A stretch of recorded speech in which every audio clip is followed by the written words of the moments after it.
so excited. Yes. Hello. Welcome to an unhinged recap of the Untamed.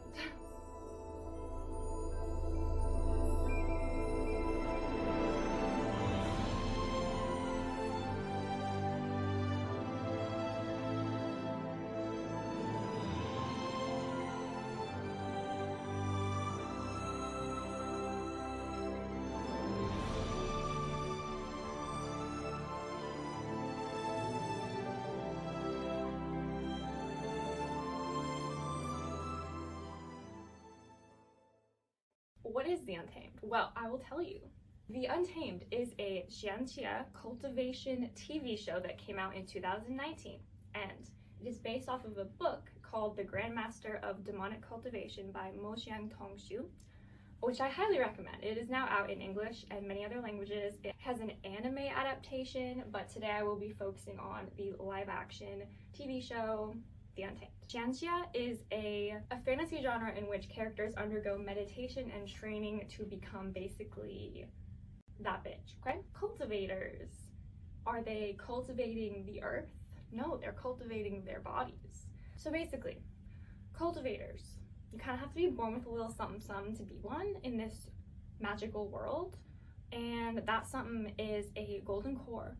And you might be wondering, what the hell is that? I will get into that later, but all you need to know for now is that the golden core is the mitochondria of the cultivator, okay? Got it? Good. The cultivators cultivate through meditation, as I said, but they also cultivate through weapons and musical instruments, including, but not limited to, swords. This is not one, this is a flute. Flutes, this is a flute.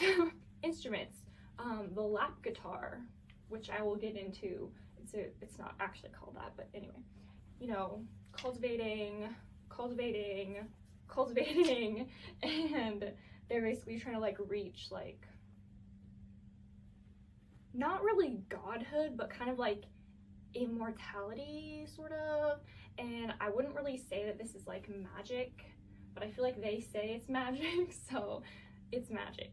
Magic powers and things. It's based in an era of China, but like a pocket universe where we all have magic flying swords and powers.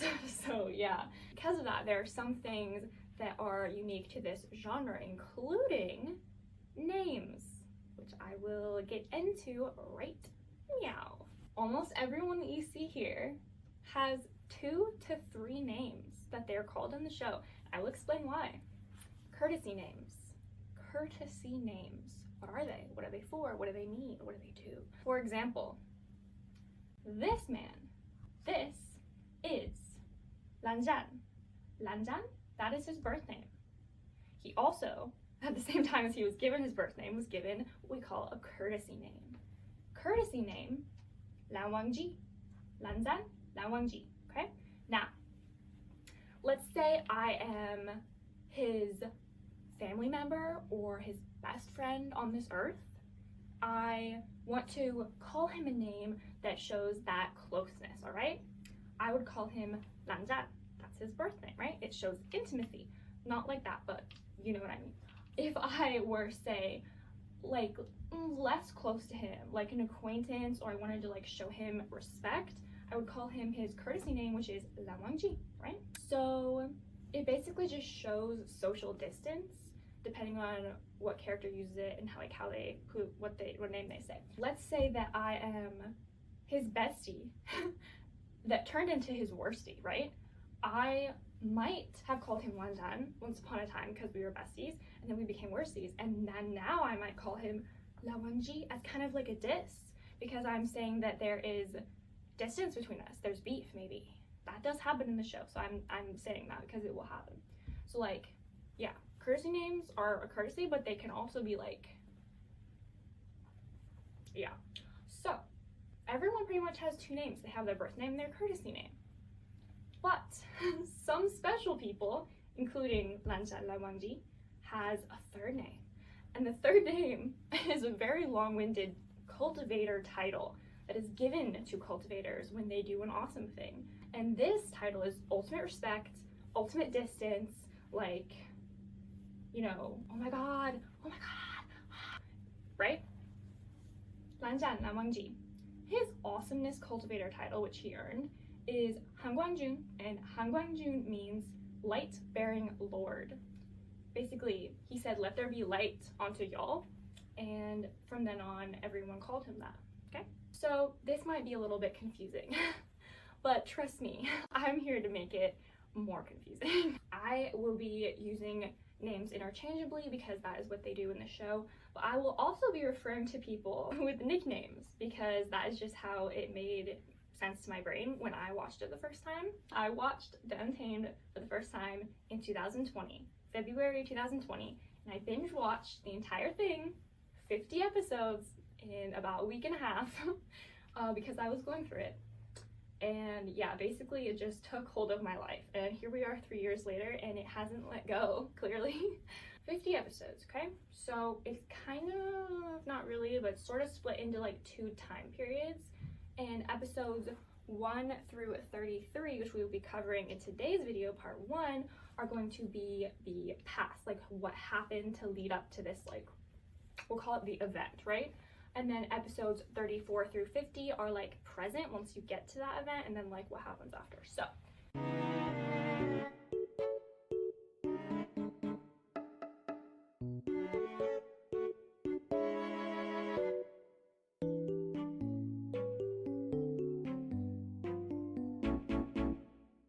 this will be a long one, so I guess treat me like a podcast, but also enjoy my background green screen that I put up for your viewing pleasure. The book is a BL, which is boys love, which is gay. But I don't know if you know, but China is like kind of secretive about their gays, and I'm not really sure why, but yeah, so they basically said censorship, right? They said censor this bitch. So they kind of turned an amazing gay book, even though that wasn't really the point. Anyway, they turned that into like a bromance, like a bro-relationship.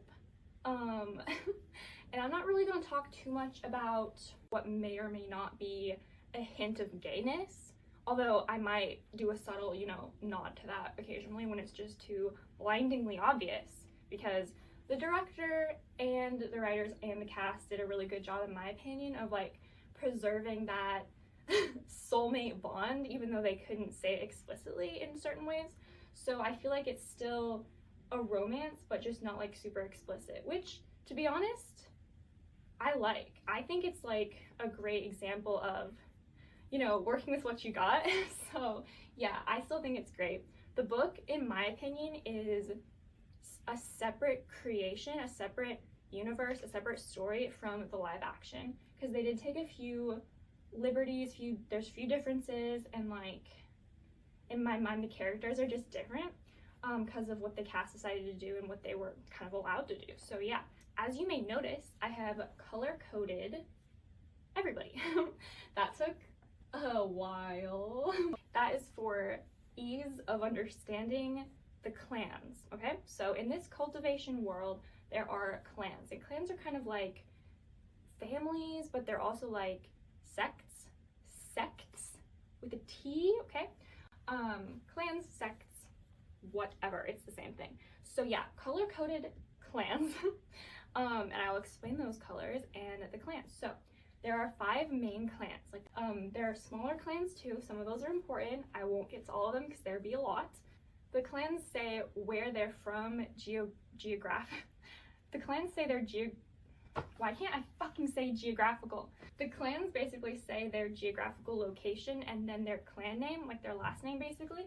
So for example, it would be like if I were to say, I am from the Oregon Sixel clan, right? From Oregon, I'm a Sixel, okay? This clan up here, the Red clan, people bordered with red, that is the Kishan Wen clan, okay? And yeah, so they're from Kishan and they are the Wen clan. I don't want to go too much into it because we will, but like they're kind of signified by the sun and like fire. A lot of them are the villains and they're kind of aggressive. Not all of them, but that's kind of like what they're kind of known for in a way. Up here, the people bordered with gold, it's not yellow, it's gold. That's an important distinction. The people bordered in gold are the Lanling Jin clan, okay? They're from Lanling and they are Jin, right? And basically the thing you need to know most about the Jin clan at this point is that they are rich. They are swimming in dough. They want everyone to know it, right? The purple, the people bordered in purple, are the Yunmeng Jiang clan. Yunmeng Jiang. Apologies if I be mispronouncing, but there is only so much I can do about that, okay? So yeah, the Yunmeng Jiang clan, they're from Yunmeng, and basically their vibes are all about, like, you know, listening to your heart and, you know, doing what you want. And their area where they live is very pretty. It's like there's rivers everywhere, there's lotuses. They're kind of about like speaking their mind, you know? Over here, the light blue, that is the Gusu Lan clan, okay? They're from Gusu and they are Lan, right? And they are like super disciplined and like rigid, and they've got like 3,000 rules that everyone in the sect must follow. Like, yeah, they're hardcore. They're like that, right? And their kind of like thing or whatever is these headbands that they wear, which I'll get into that later. It's not important yet, but headbands, right? If you see a headband, it's probably a Lan, okay? 1, 2, 3, 4. 4 clans. You're thinking, where's the 5th clan? She said there were 5 main clans. Well, that last one, and they're not in any particular order, but the last one is this. It's gray. It's only 2 characters up here, but trust me, that's like one of the main clans. That is the Kinghe Nai clan, okay? Kinghe Nai, right? So they are kind of different, right? Everyone else be like cultivating with like swords, instruments, blah, blah, blah. But these guys, they cultivate with blades, which is, let me tell you, I was confused when they were saying, we cultivate with blades. Well, okay, isn't a blade a sword? No. A blade is like a freaking hatchet. I don't really know, but anyway, they're kind of like different, right? They're not like other girls, okay?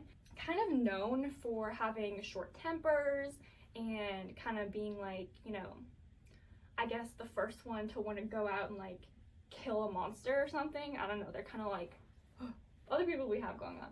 So the white, bordered in white, that is a nomadic clan, which is a pretty small clan. It was founded by this girl, this woman, called Baoshan Sanren. So I feel like it is the Sanren clan? Baoshan? I don't really know what it's called, to be honest, but it's very small. They're like wanderers. They don't really have a place they live. But over here, the black, that is the, see, I forgot it last time. That is the Zhu clan, Zhu, right? And then you might be thinking, well, I see orange there, Lexi. What's the orange about? I'll tell you. Orange, orange here, orange here, orange here, orange here, and orange up here, right? The orange is other. Other or not important enough for me to give you your own color, okay? I know that might be rude of me, but it's true. Also, you might have noticed this. Some people, you and you and you, like 3 people have 2 colors, 2 borders, right? And that is on purpose because it's kind of an important visual representation of that they were in another clan and now they're in a different one, right? One of our main characters here, Wei Ying, courtesy name Wei Wuxian, he has blue, dark blue on the inside, okay? And then on the outside, it's purple, right? Did I talk about dark blue? Dark blue is just another smaller clan, okay? It's the Wei clan, and it's like more of a family than a clan, right? Because of the culture we're in here, you see. This is true in a lot of Asian cultures, I believe, but they lead with their surname, their last name, and they follow with their given name. So, yeah, this guy, Zhang Chang, right? Zhang Chang, he is from the Zhang clan, so it's Zhang and then Chang, okay? And the funny thing about this man right here is that Zhang Chang is his birth name, and everyone calls him that. I don't think we hear his courtesy name more than like maybe once, and it's uttered in anger. So his courtesy name is Jiang Wanyan, which I love. I love that name, but you're never gonna hear it because Ain't nobody respecting this man, okay? Alright, so I was explaining about how everyone's got many names. And it won't be that confusing. I'll try to make it as easy as possible. We have visual representations for that exact reason. But I also have character identifications, which are nicknames that I will probably use probably a lot more actually, because it's just what I call them in my head, or it's easier for me. So you can kind of just like hear their names and maybe associate a certain thing with them as we continue, right? All right, so this is one of our two main characters. The bigger the picture, the more I love them. No. So this, Wei Ying, courtesy name Wei Wuxian, and yeah, he is characterized as troublemaker, class clown, bunny, and just all around great guy. You know, he's like obnoxious, but you can't help but love him. This, our other main character, this is Lanzhan, which I have stated before. He is characterized as introverted, repressed boy, okay? He is a little bit of a grumplepuss, right? He's kind of got this like sneer permanently on his face. He's like frowning a lot. He's grown up in this very rigid clan, so of course he's like, rules are the most important thing in my life, right? So basically we've got here an extroverted troublemaker and an introverted repressed boy, right? So that'll be fun. Yeah, like I said, Chang, the least respected man in the world. No, Chang, aka Zhang Wanyin, he is characterized as angry grape, or like the guy with the whip. He's got a whip eventually, but anyway, yeah, angry grape.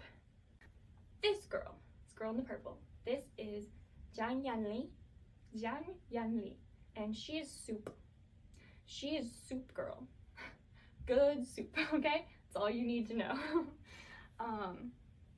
Down here, this man, I believe his birth name is Lanzhan, and then his courtesy name, which is basically the only one we hear, is Lanzhan, right? And he is characterized as handsome Squidward. Okay? That's all I have to say. This man, Wen Chao, ew. Just ew. I was so upset that I had to waste my good ink on this man's face. Let's just put it that way, okay? Having him on my wall is a curse. Xin Zhichuan. No, this is Jin Zishuan. Like Szechuan. No, Jin Zishuan, and he is peacock. He is masculine, but in a peacock way. Okay, cool. I'll get to everyone else later as they sort of come up, but that's like the important people, and don't worry if you didn't get that, because honestly neither did I. I'm so fucking excited to get started, so let's do that right now. Episode 1. We begin with the famous phrase, which also begins the book, if I might add. Good news. Wei Wuxian is dead.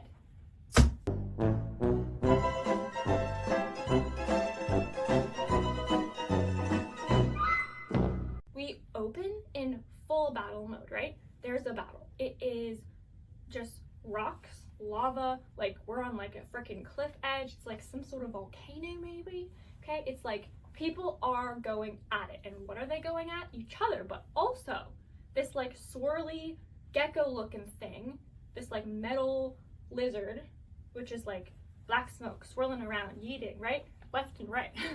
People are diving for it. They're getting their limbs cut off for it. They're like reaching and then they get stabbed in the hand, right? Aside from that, we also hear that this is 16 years ago, okay? So we do some flip-flopping at the beginning here, but don't worry. We will make it make sense, okay? So this is 16 years ago, right? The battle be happening, right? People be dying for this lizard thing, which we hear is called the Stygian Tiger Amulet, right? Slay name, if I might say so myself, okay? We pan out dramatically. We love a good dramatic pan out. Wei Wuxian, Wei Ying, who we hear is dead, but we're about to see die. Spoilers. He is standing on a cliff edge looking at the carnage, right? He's looking at people just killing each other, everybody killing each other, right? And he's crying. He like closes his eye, single tear falls. Like it's dramatic. okay? He has a flair for that, right? The voice in the background saying, thank God Wei Wuxian died, he was such a scourge. They call him a scourge on the earth. What the hell? That's so rude. Anyway, he closes his eyes, goes like this, takes a step back, then another step back, and then yeets. He falls. This bitch falls off a cliff on purpose, but he doesn't die. No siree. A hand clothed in white, or is it blue? I can't remember. Belonging to this man, Lanzhan, right? Swoops. He fucking flew, bitch. He flies over the cliff and he grabs Wei Wuxian by the wrist and stops him from falling to his death, right? He's holding him with the arm that is dripping blood, right? Like he's holding him with his wounded arm. It's not a good time. It's gruesome. Wei Wuxian opens his eye. He's like, why am I not at the bottom of the cliff enjoying death, right? Sees Lan Wangji. He smiles. He goes, Lanzhan. He be crying. They're both going through it, okay? Wei Wuxian says to Lan Wangji, Lanzhan. Lanzhan says nothing, but his face is giving, in your fucking dreams, this man, Zhang Cheng, angry grape. We have explained this, okay? He's angry, he's Zhang Cheng, okay? Sword in hand, right? He walks over to the cliff edge. He has murder in his eyes, right? Goes over there. He freaking looks down at Wei and he goes, Wei Wuxian, go to hell. Screams it from the top of his angry grape lungs, right? Sword. Bah! Right? Cut to Wei Wuxian dramatically falling off the cliff, right? And this bitch just walks away. Like, he ain't sorry at all. He just turns around and walks away. Lan Wangji is like giving the worst thing ever just happened to him, right? Like the worst thing ever just happened. Wei Wuxian dies. Wei Wuxian is dead. Good news, Wei Wuxian is dead. 16 years later, after the death, after the cliff, we're in, not really a cafe, but you could call it that, like, it's like a cultivator cafe. People are drinking tea, they're listening to this random old guy telling a story. He's a storyteller, right? The people listening are and okay? They and a couple other people. Basically, they're the Lan babies. I will be referring to them as Lan babies, right? They're like the younger disciples, the younger generation. Later, they will be called the juniors, right? Lan Zhishui, he is like good baby Lan, right? He's like rules, sweetness. He is angel, right? Lan Zhishui. Then we've got Lan Jingyi, and he is like loud baby Lan. He's like, are you a Lan baby Lan? Like, it's just opposite town. Like, what? How? They're sipping tea and they're listening to this old man tell this story of Wei Wuxian, who's been dead for 16 years. And this old man is like, I mean, nobody ever found Wei Wuxian's body or anything of his at the bottom of the cliff where he fell.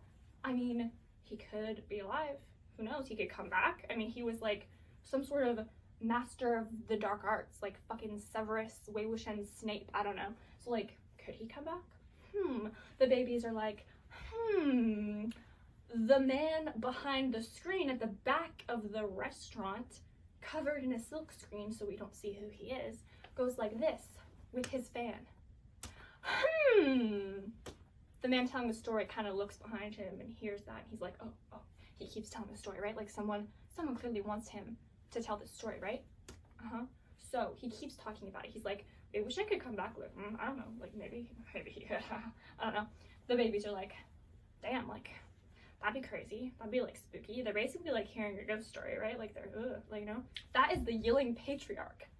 Probably should have mentioned that before, but Yilling Patriarch, he is bad news. He's like the devil, okay? So there's this place called Mo Manor. It's like a house. It's like a sect, right? These two little orange dudes right here, okay? And then this guy, Mo Yu, right? I don't know how to describe this man. Oh, well, first of all, he's dead. Wei Wuxian, he's there. How is he there? He's dead, isn't he? No. It's been 16 years, and this bitch is alive. Okay?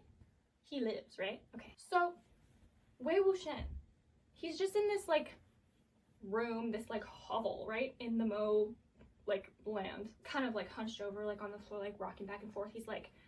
He's giving like, I can't find my glasses, like he can't see shit, and his hair's a mess. It's beautiful, but it's a mess. And there's like blood everywhere. There's talismans on the walls covered in human blood, right? There's like blood everywhere, blood on the floor. He's in a pool of blood, right? Not uncommon for him, I'll just point that out. Why am I suddenly, you know, not like lost in the nether sphere of blah blah blah of death, right? And he hears this ghostly apparition voice be like, Mo Xuanyu? Mo Xuanyu? You're Mo Xuanyu. He's like, I'm not Mo Xuanyu, but you are. How? Because Mo Xuanyu, this little turd, this man, masked guy, right? He did a dark spell sacrificing his body to bring Wei Wuxian back to life. You might be asking yourself, but wait, Mo Xuanyu gave his body and killed himself basically to bring Wei Wuxian back? Then shouldn't Wei Wuxian be in Mo Xuanyu's body? Shouldn't he look like Mo Xuanyu? You're correct. And on this rare occasion, I will mention the book. In the book, when Wei Wuxian comes back after 16 years, he is in Mo Xuanyu's body. He's like, he looks like him, right? In the show, he is in his own body. He looks like himself. The only reason I can think that they did this is because they didn't want two actors playing him, you know, like past, future, blah, blah, blah. You know, they want this actor, which I appreciate because he's lovely. They want him to play Wei Wuxian. I applaud that decision. It's a confusing thing when you say that Mo Xuanyu gave up his body because that's Wei Wuxian. He's in Wei Wuxian's body, right? I'm just gonna put it out there that maybe part of the spell Mo Xuanyu enacted included making his body look like Wei Wuxian. Who knows how this works, right? So he'd be hearing like, you're Mo Xuanyu, right? Like, he's like, no the fuck I'm not. And Mo Xuanyu's like, bruh, I didn't want to enact this spell, the soul sacrificing spell, but I need you to get revenge on them for me. Who? Who? We don't know, okay? Wei Wuxian looks down at his arm. His arm is hurting. He's like, that's a lot of blood. There are 4 wounds on his arm, which Mo Xuanyu put there, okay? Deep gashes. Terrible, right? And he thinks, those aren't going away anytime soon, unless I get revenge on the people Mo Xuanyu wanted me to get revenge on. He looks like Wei Wuxian. Isn't everyone gonna be like, holy fuck, that's Wei Wuxian? No, they're not. And I'll tell you why. Because this little fucker, Mo Xuanyu, freaking always wore a mask. He always covered his face. And we're not really sure why. It's kind of creepy. But no one knows what he looks like. So Wei Wuxian finds that mask, puts it on. Everyone thinks he's Mo Xuanyu because mask.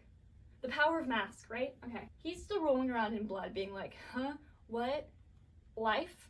What's happening? When this asshole, Mo Xuanyu's asshole cousin, Mo something or other, didn't bother to write it down, comes in screeching with a bunch of other guys and like kicks him around. He's like going through all his stuff, rifling through all his shit, breaking it, being like, everything you own is mine. You're so lucky we're nice to you. Kicks the shit out of him, right? Asshole. Wei Wuxian, after getting the crap beat out of him, again, goes outside, washes his face, looks at his reflection in the water and is like, oh, I wish I was still dead. Wei Wuxian, master of the art of bullshit, immediately starts his acting career by acting as, quote, crazy Mo, right? Mo Xuanyu, crazy bitch. She's an insane bitch, right? I mean, who else would enact this fucking spell, right? So everyone's like, yeah, Mo Xuanyu's crazy. Wei Wuxian's like, I can do crazy. I'm good at that. I can pretend to be this crazy bitch, right? So Wei Wuxian runs into this man who like works at the Mo Manor, right? The guy's like, crazy Mo, what are you doing out of your room? And Wei Wuxian's like, so, how come everyone doesn't seem to know what Mo Xuanyu looks like, right? What, why am I crazy? What's going on? And this guy helpfully is like, you're too stupid to remember? Well, you haven't been here since you were like 12, right? Like you went and lived somewhere else, right? And Wei Wuxian's like, oh, slay, cool. So I'm basically like hidden, like it's a secret. And this guy is like, crazy Mo, like I'm gonna beat you with a stick. So he like comes at him, right? And Wei Wuxian, this bad bitch, she turns around. What? the hell? He snaps, okay? He snaps, and this bitch about to hit him freezes in midair, okay? Wei Wuxian uses this skill, this talent, this insane ability one time, and it's to steal this man's bag of peanuts. Bag of subpar peanuts, I might add, because he says they don't taste as good as they did 16 years ago. Anyway, at Mo Manor, we also got this bitch, okay? This is Madame Mo. That is this dude's mama, okay? She be running the town. The dad's here too, Mr. Mo, but he's like not important. He not on the screen, okay? She's here with the husband and the son being like, oh my god, thank you guys like for showing up. Who's she talking to? The land babies, the land cultivator babies who are here to do what? She says, thank you for showing up to cleanse our house of evil spirits. So basically they're like for hire cultivation ghostbusters, right? Wei Wuxian and Mo Xuan use body but not really, wearing mask, comes into this thing and he's like, yeah, oh, I can fucking get revenge on these guys, right? So he's thinking the annoying guy that beat him up, his cousin, and then this lady, like obviously that's who he needs to get revenge on, okay? There's like a crowd of like villagers like watching this, I guess, because cultivators arriving is like a big deal. So Wei Wuxian's like running around being like, oh my god, they beat me, they stole all my stuff, like look how hurt I am. He's like fully giving 5-year-old having a tantrum, right? He's like clinging onto the wall being like, no, I won't leave until like you apologize and give me my shit back. Everyone's like, whoa, what the fuck, like they did that to him. And the Madame Mo is like, it's fine, it's okay, my sister's son is like high-key like fucking mentally ill, and she's right, but also rude. He fully embarrasses the shit out of the Mo family, right? He takes like a jug of wine and he leaves and he's like, that should teach him to mess with me, right? Also, he looks at his arm and the scars. 3 of them have closed a little bit, but they're still pretty, like, they're there. So he's thinking, maybe I do need to kill them to get revenge. I'm sorry, what? So the land babies, they're like, hey everybody, please don't come into the courtyard tonight because we will be dealing with some very, you know, dangerous materials. Just like don't come here because we will be like getting rid of your ghosts, right? Wei Wuxian, because he's literal number one Mr. Problem Man of the universe, sneaks around and is like spying on what they're doing. He's looking at these like lure flags that they've put up, right, that they've painted to like lure the ghosts to like get rid of them, right? And Wei Wuxian's thinking, the double standards, right? Like he invented those flags. He invented that shit. And back in the day, everyone was like, yeah, Wei Wuxian is a bitch. Wei Wuxian is the devil and we will never like him ever. And now they're using all his inventions and shit. It's like, what gives, right? Lanzhan is like, bitch, why you steal that? And Lanzhan, because he's a good boy, is like, it's okay, it's fine, you're adorable. And Wei Wuxian runs off making airplane noises, right? Like he's fully enjoying being the crazy one, okay? He's enjoying it a bit too much, right? Night falls on the Mo Manor. The land babies are in sentry mode, right? Looking for ghosts, okay? The cousin, the Mo cousin, the guy that kicked us out earlier, he shows up and he's like, I'm gonna steal one of those flags that they told me not to touch, because I'm an idiot. Wei Wuxian, in his hovel, still stained with blood, I might add, love that he didn't decide to clean that up. He's, you know, kind of feeling a bit melancholy. He's sitting there and he's playing a full flute tune on what looks to be a blade of grass. How, you may ask? I don't know, okay? He's doing that though. Lanzhan, who is, you know, guarding shit with Lanzhan, is like, hey Jingyi, do you like recognize this tune I'm hearing? Like it kind of sounds like something we might have heard before in Gusu. And Jingyi's like, fuck no, this is like horribly played and ugly. Wei Wuxian's thinking like, sad. He's like having like flashbacks to like, you know, back in the day, someone wearing white robes, suspiciously land looking, right? Wei Wuxian is dragged to the main house of the Mo clan, right? Because, wouldn't you guess it, this idiot, his cousin, Mr. Cousin Mo, has been possessed by a freaking ghost. And yeah, he's like, he's like giving, he's like, black smoke. He's like white pupils, like lines going up his neck. He's like giving. The mom is like, how dare you? Like, you said you'd do this. Like, you said you'd get revenge on us. Like, you were being horrible. Like, you totally did this to him. Wei Wuxian's like, okay, first, zip it. Second of all, he feels this man up. One of the flags is in his little chest area. He stole it, so it's his fault. He attracted the spirit, and now he's possessed, so, yeah. So, the next part's a bit confusing, but basically, they figure out that this spirit, besides possessing people, also, you know, kind of possesses their hands. It's weird. The spirit jumps from person to person like a ghost disease. It like fucks someone up and then yeets to the next. It kills them, yeets to the next, right? Some bitches be dying over this. But they figure out that it like shows itself in the hand. Like the left hand, I think. And so they're like, everyone, show us your left hands. And everyone's like, ah! And they don't notice that besides this man and also his father who got possessed along the way, sorry man, that this bitch, Madame Mo, her hands all like fucked up, right? They don't notice that.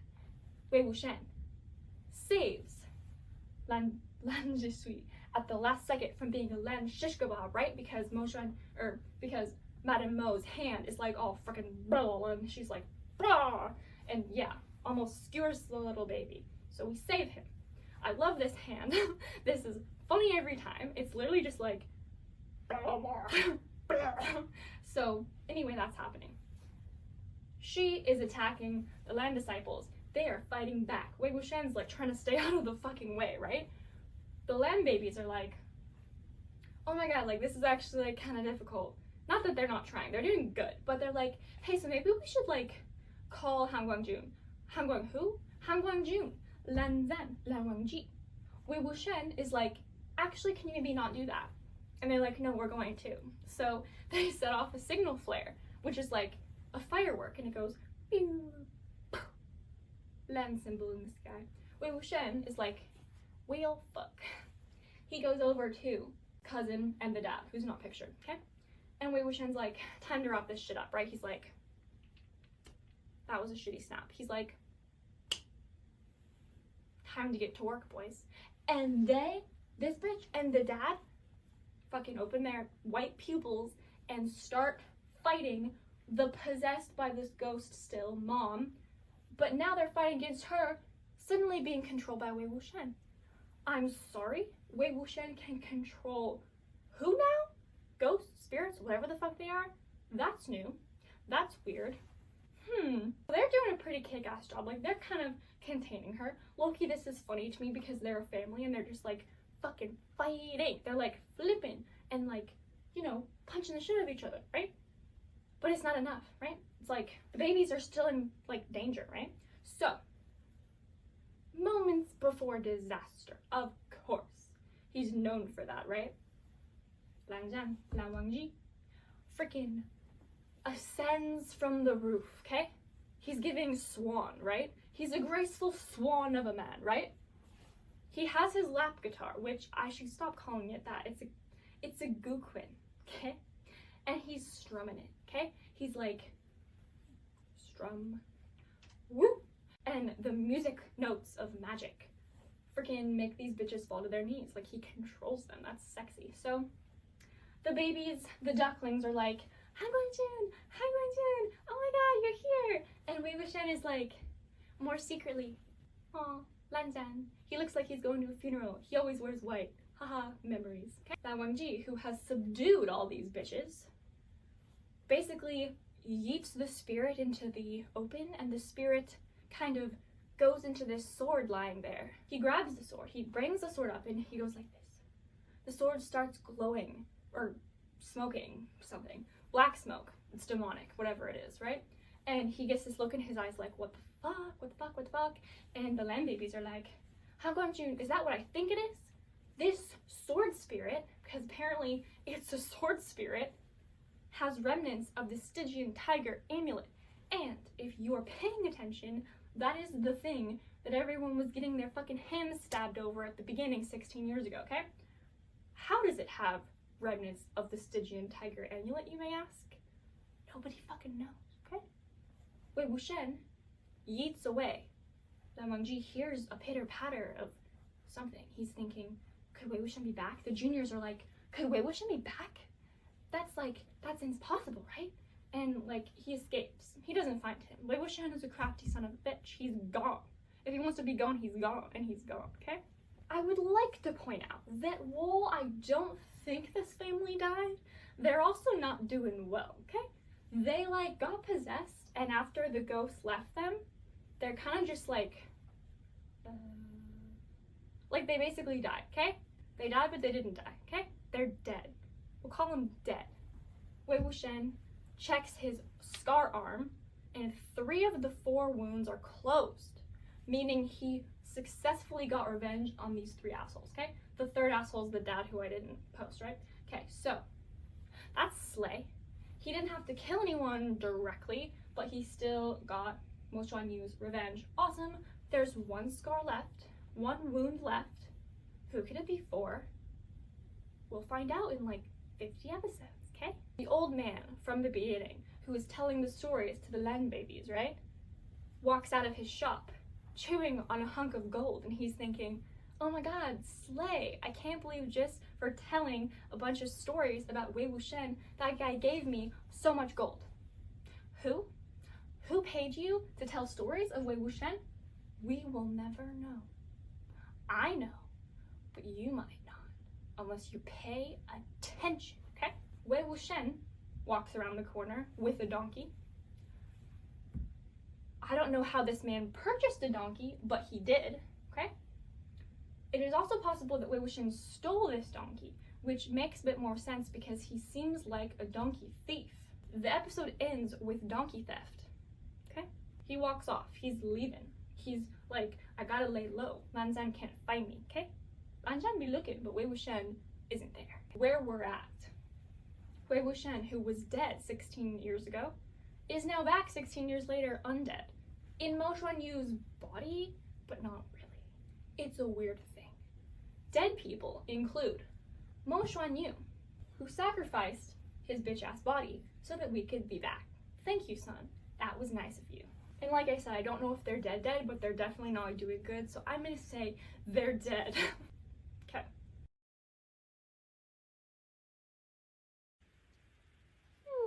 First of all, hello. There is no longer a green screen behind my part of the situation because I decided to value my mental health, but basically I was like piecing together the green screen clips and it was taking so long, and honestly, it just wasn't worth it. Plus, I got a little bit scared and creeped out by like the faces behind me. I was like, okay, so that's a little creepy. So apologies if you liked that, but that will be no more happening. That will be no more happening. So yes, so the background's different. It will probably change again because I don't know if you can tell, but this is a 3-tier. No, it's not a cake. What is a 3-ply? No. Oh, a trifold. That's what it is. A trifold poster board. I put all the pictures on here so that it is portable because I am going to college in less than a month. So I'm taking this with me. It's literally like Untamed to go. Untamed to go, when you want to take your obsession and mental illness on the road.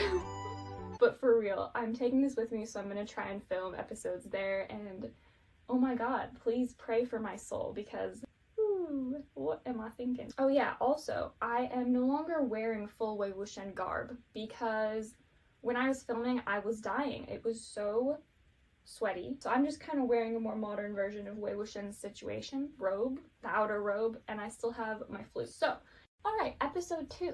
We begin with Wei Wuxian walking his donkey. Remember, there was donkey theft in the last episode.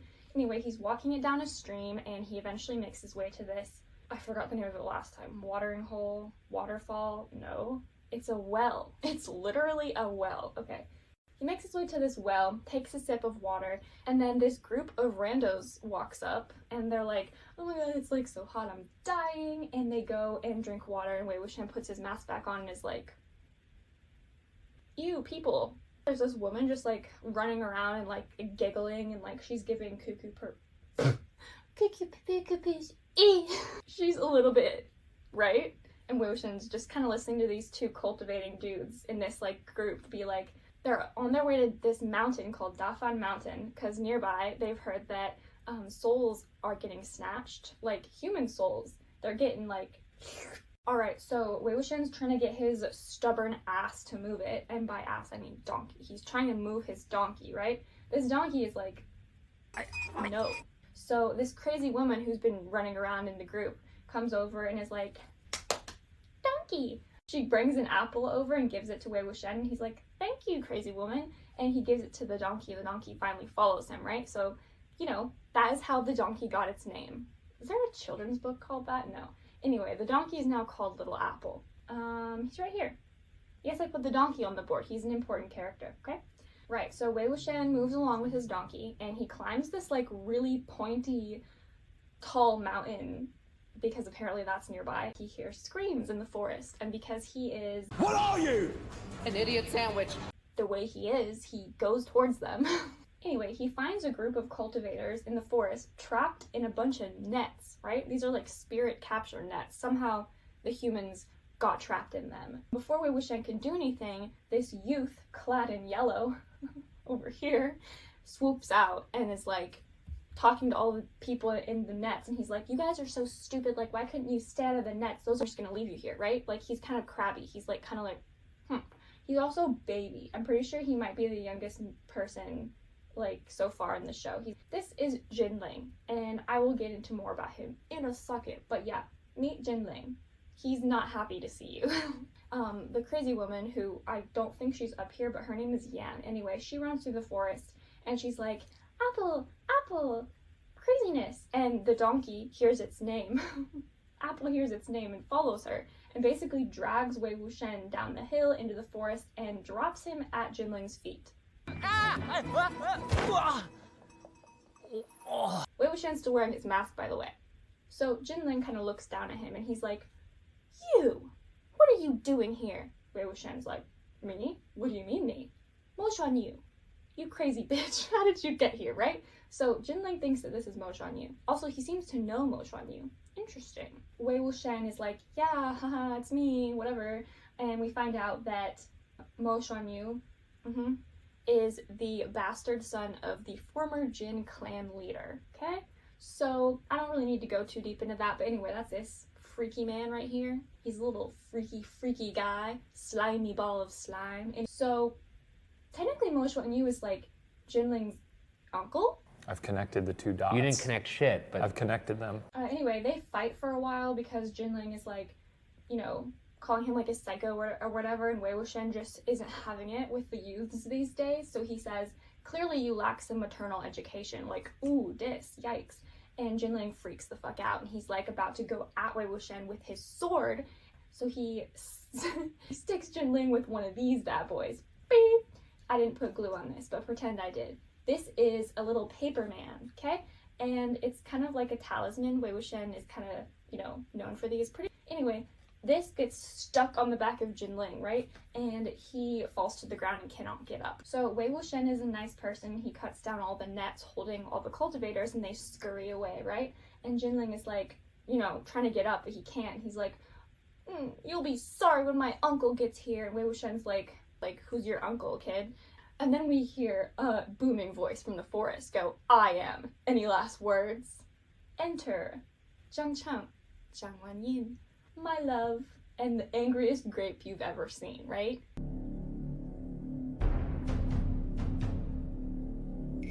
He's pissed. He's mostly pissed at Jinling. He's like, what the hell are you doing here? You're not, like, doing what I told you to do, which is hunt ghosts or whatever. And Jinling's, like, on the ground still struggling. And as soon as Zhang Cheng sees this paper man on Jinling, he just flips out. He, like, grabs it and, like, I don't want to ruin this, but he crushes it, right? Jinling jumps up, right? And Zhang Cheng is like, didn't I tell you, anyone who uses the Yiling Patriarch's tricks, feed them to your dog, right?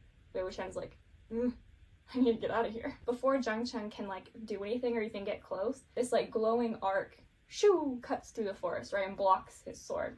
Who is it? None other than Lan Wangji. He's here. He's back. He looks like a snack. No, what? Oh my god, I need to really stop. Lan Wangji shows up, and Wei Wuxian thinks in his head, oh my god, I'm so unlucky today. He shows up with the babies. So now we've got this fun face-off. I think Wei Wuxian goes and hides behind a tree. Smart. they be beefing clearly, and I think it's funny because Lanzhan doesn't talk at all in this scene. He just kind of stares ahead, and Zhang Cheng kind of hurls insults at him. It's cute. They find out that Lanzhan's sword swept through the whole forest and destroyed all of the nets, and that really pisses off Jinling and Zhang Cheng. Anyway, that happens. They sort of leave, and Zhang Cheng tells Jinling to like go off, and if he doesn't like find some ghosts, he'll break his legs, right? You know, he kind of is giving tough love, right? Lanzhan tells the babies to like be careful and do their best because he's good a father. So Wei Wuxian, who's hiding behind a tree up until this point, you know, scurries away, and Lanzhan like hears him again, but he doesn't catch him, which I think is silly because they straight up made eye contact. But anyway, alright, Wei Wuxian goes to the river nearby and like looks in it, and he sees Zhang Cheng's face, right? And he's saying, Wei Wuxian, you said that we'd do this together, like you said you'd never leave, right? And then you did. Meh.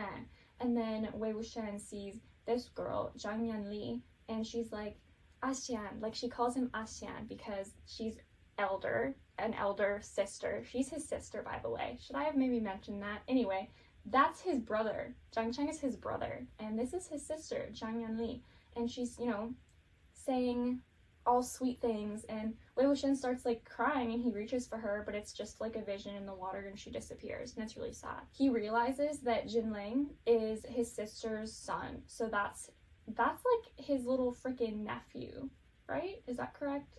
Wei Wuxian's his uncle. Anyway, we hear some cultivators walk by the river, and Wei Wuxian hears them talking about Jinling and like how it's so sad that like his parents were killed by Wei Wuxian.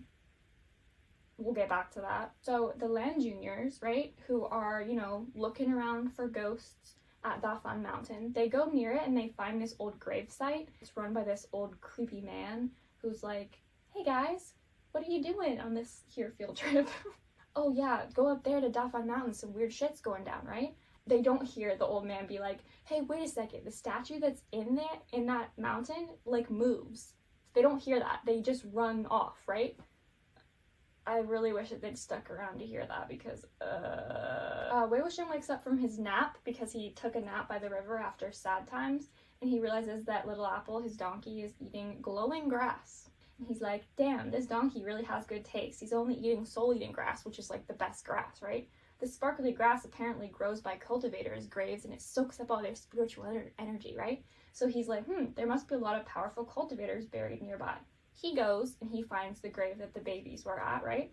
And he's like looking around. It's like windy and creepy and spoopy, right? And he hears this like ghostly apparition who's like kind of not really there, but it's a woman dressed in red, and she says, Wei Wuxian, my clan is buried here.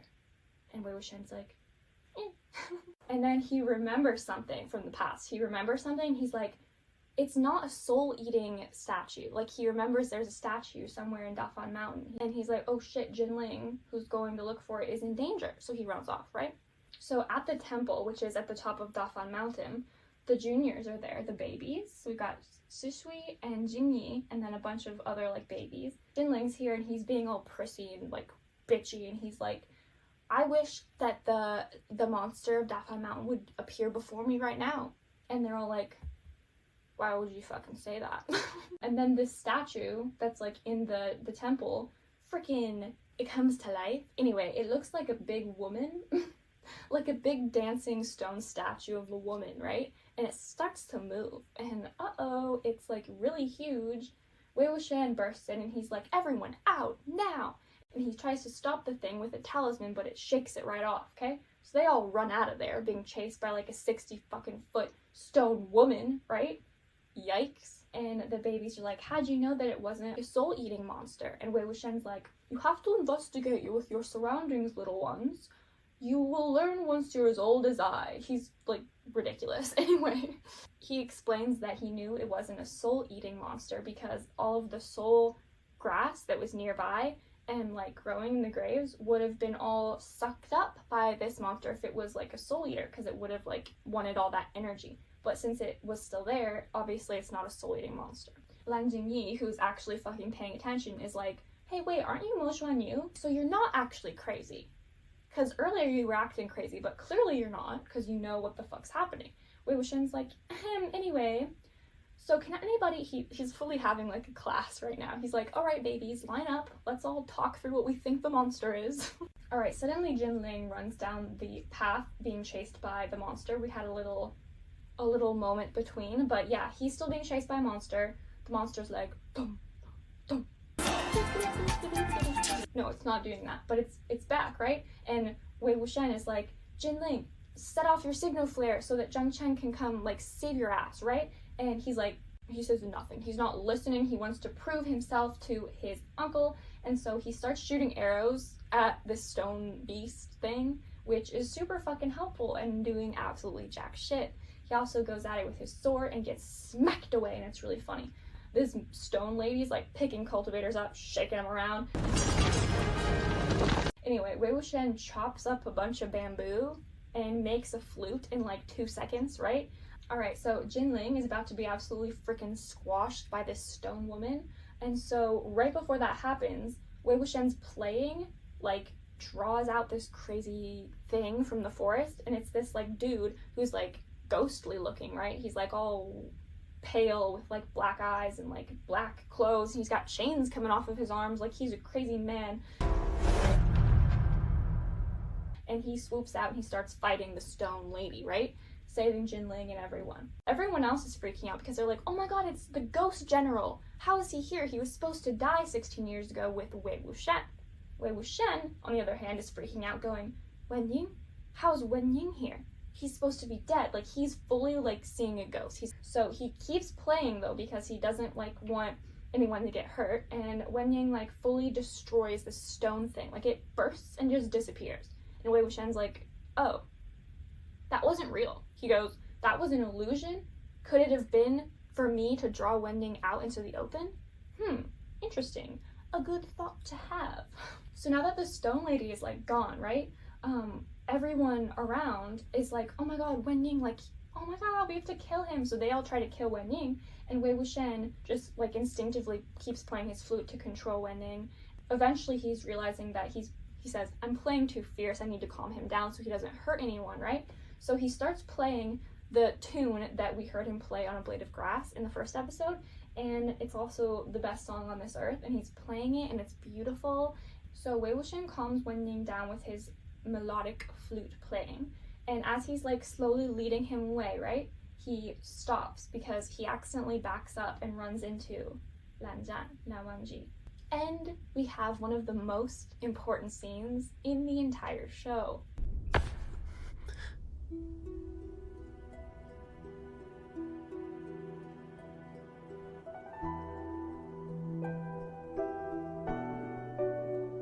The music keeps going. Wei Wuxian is like, huh? And Lanzhan freaking grabs him by the wrist and is like, you know, just staring into his soul, basically. An incredible, like, eye contact situation is happening right now, right? Wei Wuxian ends up continuing to play the rest of the song, and Wenying yeets off into the woods, right? He clearly got the hint and was like, okay, I need to leave. So everyone kind of like explains to Zhang Chang, who shows up, that like Wenying was there, and he's like absolutely fuming. He's pissed to high heaven, and he zeroes in on Wei Wuxian, who's looking real flighty, right? And he's like, you again, you're back. Like, he's, you know, clearly thinks he's Wei Wuxian. He has this like ring thingy, which is really cool. It's called Zidian. I think that's how you pronounce it. Anyway, it shoots purple lightning bolts, which is super fun. And before he can like strike Wei Wuxian, Lao Mengji gets his guqin out, his lap guitar, and he blocks the strike, right? And everyone around is like, whoa, thrown back by the force of the strike. Like, they're really powerful cultivators, right? So Lan Wangji protects Wei Wuxian from Zhang Chang. That's gonna happen again. Unfortunately, Zhang Chang does get one whip strike in, and Wei Wuxian kind of goes flying a little bit, but then he like gets this weird look in his eyes, and he's like, why didn't it work? That should have worked. And Lang Jingyi helpfully is like, it can't be Wei Wuxian, because the only way he could be back was if he was a ghost possessing a body, and Zidian, your spiritual tool, would have yeeted him out of the body he was possessing, and that clearly didn't happen, so it must not be Wei Wuxian, right? It is, but it's something else. He's not possessing a body, he was given his body back. It's weird. we're going with it. So now Zheng Cheng is like, take off your mask, let me see your face. And Wei Wuxian, because he's a little shit, like sticks out his tongue and is like, if I take my mask off, you'll be shocked to death, bitch. The juniors also say to Zheng Cheng that everyone thinks that he killed Wei Wuxian himself, right? And he gets this like weird look in his eyes, right? We are about to find out, but I feel like you should just know that they're brothers, right? So it's kind of like a weird situation. But anyway, that happens. Wei Wuxian, who's looking a bit worse for wear, he just got struck with those like freaking lightning bolt, basically. He's hiding behind Lan Wangji, by the way. But he's thinking, you know, he's like, sometimes I wish I could go back 16 years, even if it is just a dream, right?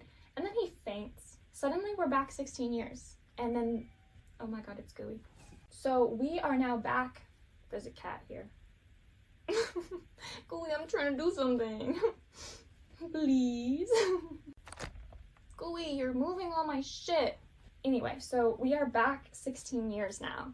This is going to continue for the next like 30 some episodes. So if you were getting used to where we were, stop it. We're back now. This is before everything. This is the beginning of the end, basically. So it's beautiful day, right? Wei Wuxian is chilling in a boat, taking a nap with a big old leaf on his face. And we hear a woman's voice saying, Xian, Xian, wake up, right? And he doesn't wake up until he hears Zheng Cheng say, if you don't wake up, we'll call the dogs. And he wakes up all afraid. He's like, dogs, right? And Zheng Cheng and Zhang Yanli, his siblings, are standing at the pier laughing and being like, don't make fun of him, like. And Wei Wuxian is so happy to see them. He sits up and he's like, hey guys, you know, and they all love each other and it's sweet and it's adorable. And I can't stress enough how adorable this is. 满脑子就想玩，明知不可为而为之嘛。好了，你们两个，在外面不比自己。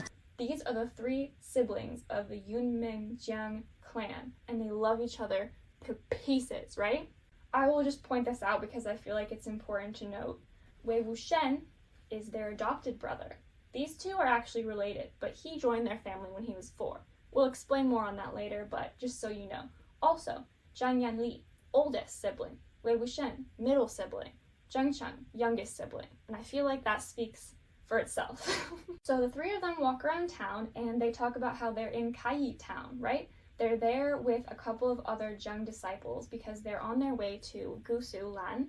They're going to Cloud Recesses, which is in Gusu, where the Lan live, and they're going there for these lectures that are like student exchange, except they're not exchanging, they're all just kind of going there.